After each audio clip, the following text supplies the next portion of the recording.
தந்தி டிவியை உங்கள் cable TV ஆபரேட்டரிடம் இலவசமாக கேட்டு பெறுங்கள். நாமக்கல் அருகே பேருந்து நிலையத்தில் திடீர் ஆய்வு நடத்திய மாவட்ட ஆட்சியர், பேருந்து நிலையத்திற்குள் பேருந்துகள் முறையாக வந்து செல்லாவிட்டால் கடும் நடவடிக்கை எடுக்கப்படும் என எச்சரித்தார். மல்லசமுத்திரம் பேருந்து நிலையத்தில் நாமக்கல் மாவட்ட ஆட்சியர் உமா ஆய்வு செய்த போது பேருந்துகள் உள்ளே வராமல் சென்றன.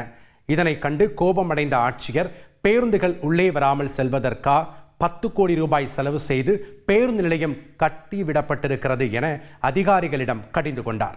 தொடர்ந்து கழிவறை தூய்மையாக பராமரிக்கப்படுகிறதா என்பதையும் அவர் ஆய்வு செய்தார். லாரி கட்டுறதுக்கு 10 கோடி ரூபாய்க்கு பஸ் ஸ்டாண்ட் கட்டிட்டு இதை எடுத்து விட்டா சரியா?